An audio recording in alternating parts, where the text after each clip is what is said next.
Thank you guys for watching this video. Like and subscribe to see more videos. Let's get into the video. 16 Chapter 16.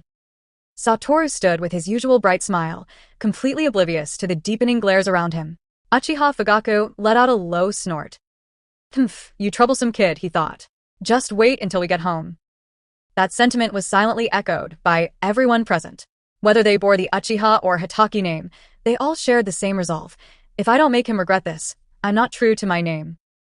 Haha, without this kid's antics, I wouldn't have witnessed such an entertaining event today. The third Hokage said with a chuckle, adding fuel to the already simmering fire. Satoru's smile faltered for a moment. "Old man, did you have to bring that up now?" he thought as he noticed the increasingly intense looks directed at him. "It's all thanks to Uncle Tuchi's hard work," Satoru said, attempting to deflect. He launched into an elaborate, completely fabricated story about Uncle Tuchi's lifelong love for ramen and a promise made in his youth. So, Uncle Ichirako opened his shop and organized this competition as a tribute to that old promise? Naruto's eyes filled with tears, touched by the tale. "That's so moving. Uncle Tuchi is amazing." Humph. Sasuke crossed his arms, casting a sideways glance at Naruto. Asterisk stupid. You're the only one who believes that story. Asterisk. Kakashi's brow twitched. He looked at Satoru, feeling both impressed and speechless. This kid has guts, spinning tall tales in front of the third Hokage. The Hokage, for his part, simply shook his head slightly. He had initially thought Satoru might be the spark needed to bridge the rift between Konoha and the Uchiha, but seeing the boy's carefree nature, he reconsidered. This child is more like a wild breeze than a steady flame, he thought. Asterisk, not someone who will put the village above all else. Speaking of which, the third Hokage said, turning to Fugaku. Satoru is around the right age to start school, isn't he? Fugaku's expression stiffened. Yes, Hokage-sama, he replied, understanding the Hokage's implication. Education is important. The Hokage continued. He should enroll soon. The new term at the academy is starting in a few days. With that, the third Hokage stood, signaling that the conversation was over. He walked out, flanked by Choza Akimichi and Kakashi. Fugaku exhaled, a long, measured breath escaping him. The academy, he thought. Asterisk, with the current state of things, sending Satoru there might not be wise. Konoha has a way of softening Uchiha resolve. Just look at Itachi. Asterisk. As his gaze fell back on Satoru, who was now watching the scene unfold with an innocent look, Fugaku's mind cleared. Asterisk, no. This kid is trouble on his own. Let him taste some consequences. Asterisk. Let's go, Fugaku said, his voice as cold and final as a closing gate. Everyone else fell silent, exchanging glances. Second brother, today's the day you learn a lesson, Sasuke thought, unable to suppress a small, wicked smirk. What a relief. Big brother, are you leaving? Naruto called, noticing the group starting to disperse.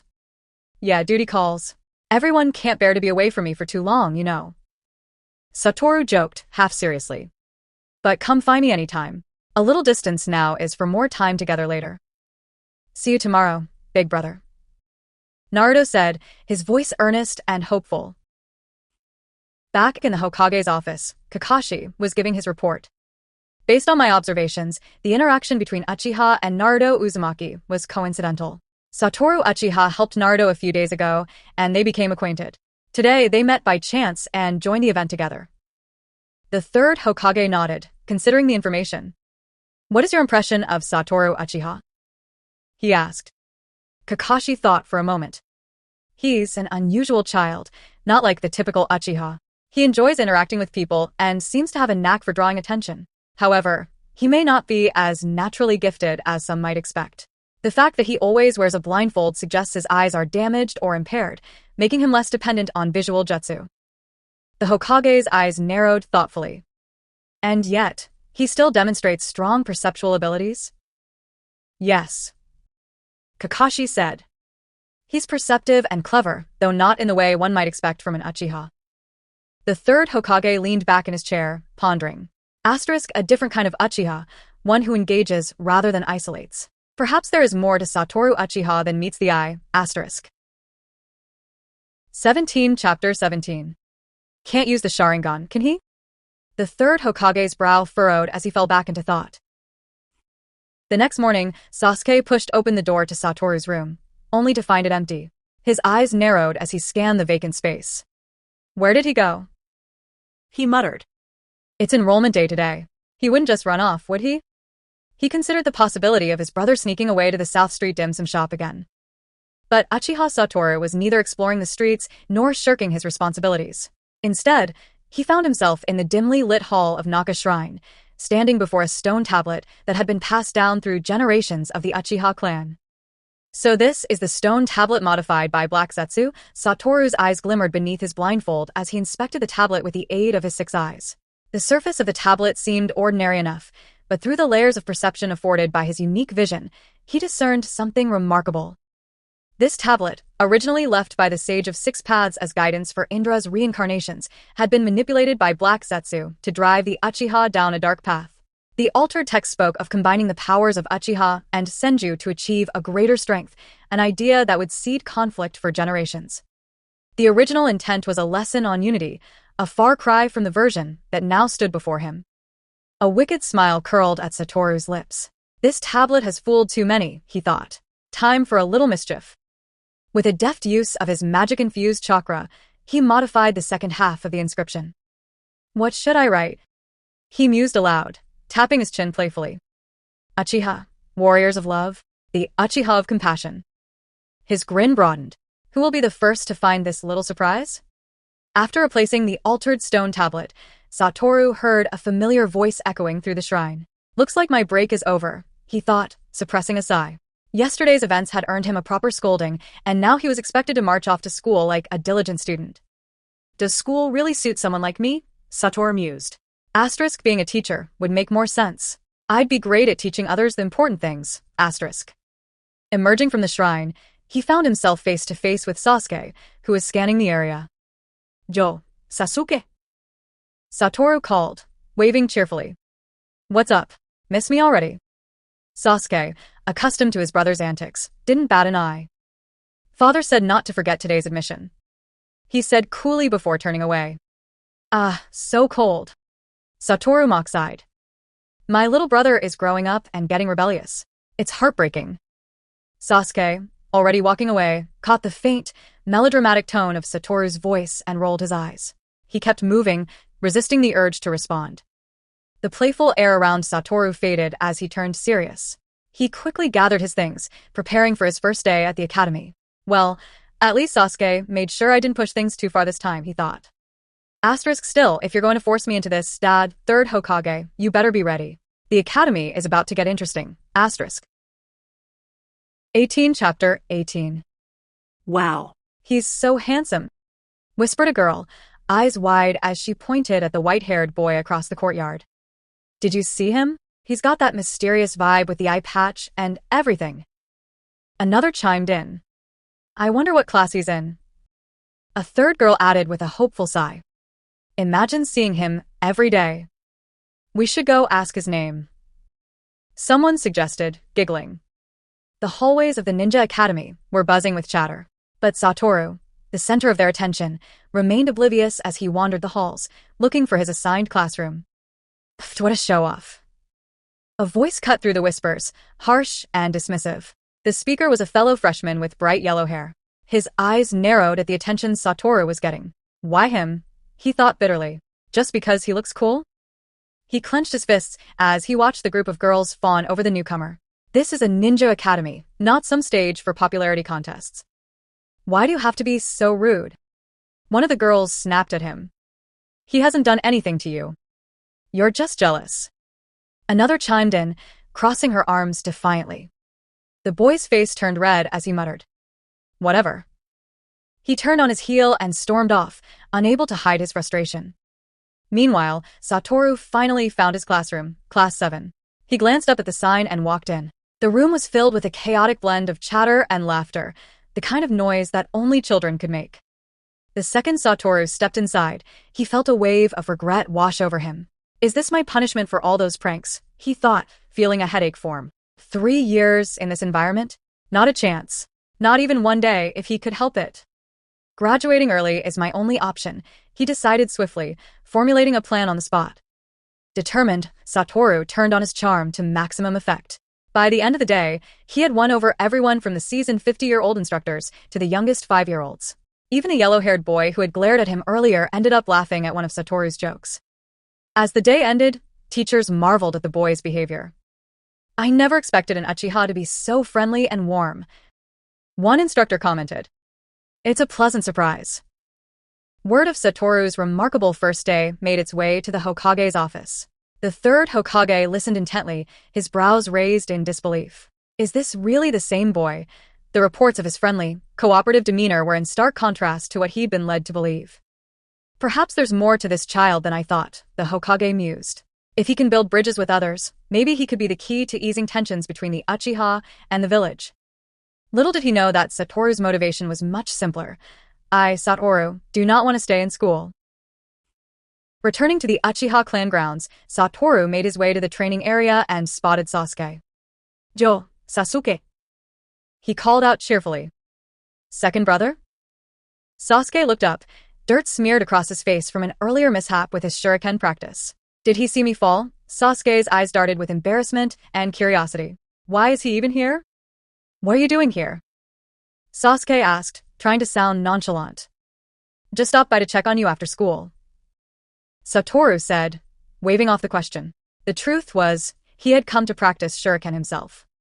I need to meet the graduation requirements if I'm going to get out early, he thought. He hadn't expected the Academy's rigorous standards for shuriken proficiency to be one of the hurdles.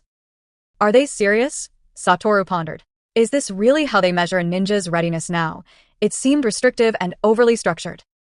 Is it reasonable? He mused. Is it scientific? It didn't align with what he believed a true ninja's path should be. But if these are the rules, then I'll have to play along for now. Chapter 19. It wasn't that Satoru couldn't throw a shuriken. He just hadn't practiced. The timing of his shuriken lessons had always clashed with a special discount rush at the South Street dim sum shop. Naturally, food won over training every time. But now, Satoru thought confidently, asterisk, how hard could it be? With my physical abilities and memory, this should be easy. Asterisk. He turned to Sasuke with a grin and lifted him up with one hand. Hey, little Sasuke, want your second brother to teach you some shuriken techniques? Let me go. Sasuke squirmed, pushing against Wu's arm. Satoru set him down unfazed. Sasuke straightened his shirt and glared up at him. What are you planning, second brother? You even know shuriken? Sasuke recalled that Wu's training periods always seemed to fall during shuriken lessons, raising doubts. Yet, deep down, he trusted his second brother's abilities. Don't you trust me? Satoru said, feigning offense. Today, I'm going to show you the world's most invincible shuriken technique. Sasuke held his breath, watching closely as Wu prepared to throw. The confident expression on Wu's face was infectious, and Sasuke felt a small surge of excitement. With a dramatic flourish, Wu hurled the shuriken. Silence. The two watched as the shuriken sailed through the air and promptly missed its target, landing haphazardly on the ground. One after another, 9 out of 10 shuriken missed the mark, embedding themselves in random places. Sasuke's eyes widened in disbelief. Second brother, this is the world's most invincible shuriken technique? Are you serious? Satoru's smile faltered for a second. Haha, just a mistake. Just a little mistake. He said stiffly, turning around only to feel a sting on his head. Blood trickled down his temple as the truth hit him. Second brother, your head. Sasuke's voice was soft, eyes round with concern. What's wrong with my head? Satoru tried to smile, the blood making the expression look more forced than reassuring. Don't move, there's still a shuriken on your head. Sasuke reached out, panic creeping into his tone. He didn't want his second brother to get seriously hurt because of such a mistake. Haha. Satoru laughed awkwardly. Sasuke, this is performance art, he said, desperately trying to maintain his composure. He knew very well that he botched the throw, and his mind screamed at him to keep his image intact. While he didn't have the invincibility of Gojo Satoru's infinite void, his body's endurance and healing capabilities were formidable. He just needed to tough it out. Second brother, are you really okay? Sasuke asked, eyes darting around as if looking for help. Should I go get father or a medical ninja? No. Satoru said quickly, grabbing Sasuke's arm before he could move. I'm fine really, Just low on sugar. That's why I slipped up. See? He jumped and spun in place, landing with a flourish. Good as new. Second brother, stop moving. Sasuke barked, exasperated. He couldn't believe how reckless Satoru was acting. Is he still a child? Satoru kept a confident smile plastered on his face. Note to self, practice more before the next demonstration, he thought, swallowing his embarrassment. Chapter 20. Satoru quickly pulled the shuriken from his head, grinning as he said, See? just a little exaggeration. It's nothing, right? Sasuke's face darkened further as he watched the blood trickling down Satoru's temple. Looks like father and big brother went too easy on you yesterday. You still have the energy to joke around. Sasuke muttered. I'm telling them everything, second brother. Huh. Satoru's smile faltered. Sasuke, you're not as cute as you used to be. Has my soft-hearted little brother been switched with some brutish doppelganger? Don't move. Sasuke commanded with uncharacteristic fierceness before running off to grab a first aid kit. Satoru sighed and squatted down obediently. Being a good brother means knowing when to surrender, he thought with a chuckle. I'm such a generous sibling. Sasuke returned with the first aid kit, his hands trembling as he fumbled with the supplies. Hold still, he demanded as he began cleaning the wound. Second brother, don't you feel the blood? Sasuke's voice was tight with worry and irritation. Satoru's eyes twinkled as he laughed. Blood? Nah, this is tomato juice. Your favorite snack, remember? Sasuke's brows knitted in disbelief. Tomato juice that hurts? You really do have tomato juice in your head, don't you? Of course not.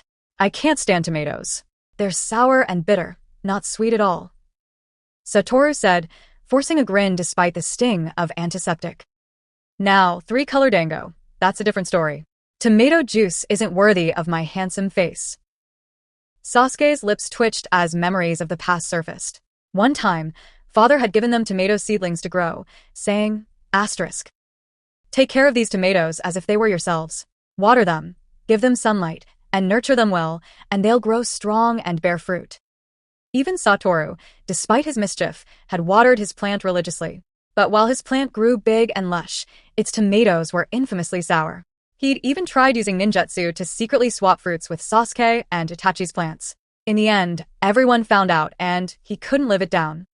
Sasuke's slight smile was short-lived as he knotted the bandage tightly around Satoru's head. Ouch, hey, careful. Satoru flinched before standing up. Fully healed. Good as new, he announced dramatically. Sasuke sighed. Second brother, what are you really here for? He asked, already half expecting more nonsense. Satoru's expression turned serious. I came to practice shuriken, of course. Sasuke blinked, surprised by his brother's sudden seriousness. Really? Yes. Satoru said, picking up the shuriken from the ground, his eyes growing thoughtful and intense. I need to master this if I'm going to graduate early, he reminded himself. He wasn't just avoiding school life, he was racing against time. With Itachi already 8, the ominous night of their clan's downfall was drawing near. He needed time to plan, to set things in motion. Skipping classes and wandering around wasn't just for fun, it was preparation. The shuriken glinted in the sunlight as Satoru took aim. His gaze sharpened, focused, and he released it with a flick of his wrist. Whoosh. The shuriken flew straight, slicing through the air with purpose.